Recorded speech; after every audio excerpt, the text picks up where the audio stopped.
आपकी जो रुचिवीरा है उनको लेकर के ये कहा जा रहा है कि वो आजम खान की करीबी हैं। अब रुचिवीरा यहाँ से क्योंकि प्रत्याशी हैं, आप प्रत्याशी नहीं हैं, तो क्या आप समर्थन करेंगे? क्योंकि आपके जो समर्थक हैं वो काफी नाराज नजर आ रहे हैं पार्टी के इस फैसले से। देखिए, मैं किस मुंह से समर्थन करूं? मुरादाबाद के अंदर जब ये उथल पुथल हो रही थी, मेरा सिटिंग एमपी का कैंडिडेचर डिक्लेयर नहीं करा जा रहा था, तो कितने लोगों ने रोज़े माने, कितने लोगों ने कुरान ख्वानियाँ कराई, कितने लोगों ने मज़ारों पे जाके हाज़िरी की मन्नतें मानी, कितने लोगों ने मंदिरों में प्रार्थनाएं करी, कितने लोगों ने यज्ञ की बात करी। अगर मैं समर्थन कर देता हूँ तो उनके दिल नहीं टूट जाएंगे? आप समर्थन नहीं करेंगे मतलब? यकीनी तौर पे। मैं कैसे कर सकता हूँ? भी कहानी लिखी हुई यार, चला दो। अगर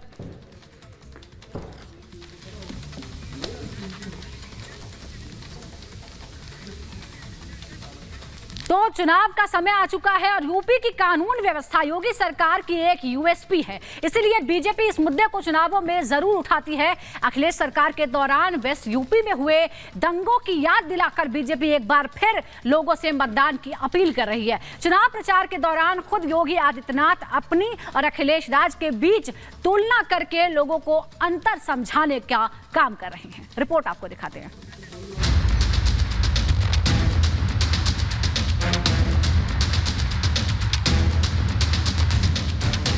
चुनावों में फिर गूंजा मुजफ्फरनगर का नाम। योगी ने दिलाई सपा राज के दंगों की याद। कानून व्यवस्था पर मांगे लोगों से वोट। वेस्ट यूपी में चुनाव प्रचार ने रफ्तार पकड़नी शुरू कर दी है। पहले फेज की सीटों पर नामांकन खत्म होने के साथ ही पार्टियों ने अपना चुनावी अभियान शुरू कर दिया। वेस्ट यूपी में जब भी चुनावों की बात होती है तो मुजफ्फरनगर दंगों की चर्चा जरूर की जाती है। इस बार खुद मुख्यमंत्री योगी आदित्यनाथ ने यूपी की कानून व्यवस्था की बात करते हुए दंगों का जिक्र किया।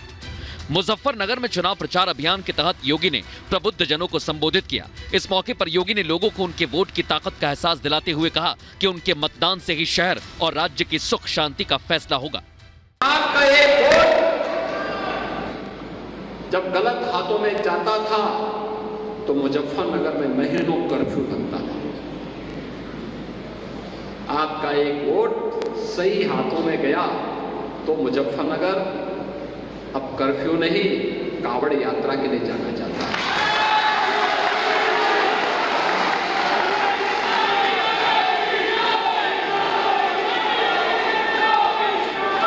आपका एक वोट गलत हाथों में जाता था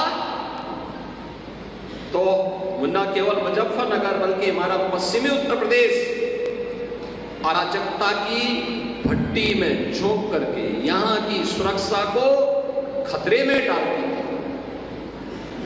कितना खतरनाक माहौल था। लोग चलने से डरते थे, आने से डरते थे। आपका एक वोट सही हाथों में गया, सही पार्टी के साथ गया तो अराजकता समाप्त हुई और आस्था को सम्मान मिला। बीजेपी के लिए राम मंदिर भी हमेशा से एक अहम मुद्दा रहा है। जब अयोध्या में राम मंदिर का उद्घाटन हो चुका है, भक्त भव्य मंदिर में रामलला के दर्शन कर रहे हैं, बीजेपी इस मुद्दे को भी जनता के सामने उठा रही है। पार्टी का कहना है कि विपक्ष ने जानबूझकर अयोध्या के पिछड़ेपन की अनदेखी की। मुजफ्फरनगर में लोगों को संबोधित करते हुए योगी ने अयोध्या को लेकर एसपी बीएसपी की सरकारों को कटघरे में खड़ा किया। मोदी जी के आने के बाद पूरे देश के अंदर हम एक नए भारत का दर्शन कर रहे हैं।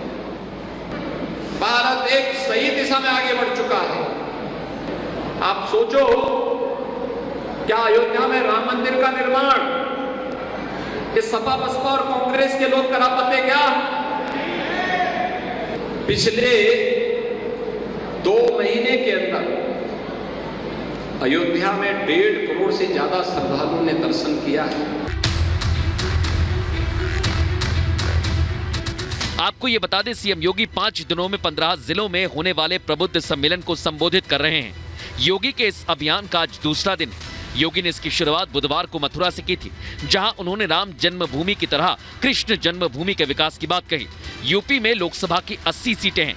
2019 में एनडीए के खाते में 64 सीटें आई थी, लेकिन इस चुनाव में बीजेपी का लक्ष्य 80 की 80 सीटें जीतने का है, जिसके लिए योगी आदित्यनाथ ताबड़तोड़ प्रचार कर रहे हैं। Bureau report, Republic Bharat.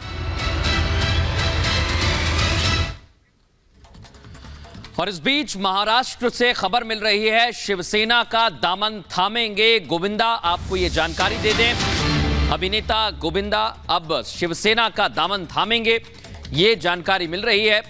पूरी तैयारी लगभग हो गई है और सीएम शिंदे की मौजूदगी में शामिल होंगे, यानी गोविंदा अब चुनावी मैदान में भी आपको दिखाई देंगे। और बाला साहेब भवन में अभिनेता गोविंदा की ज्वाइनिंग कराई जाएगी, जहां मुख्यमंत्री एकनाथ शिंदे भी मौजूद रहेंगे।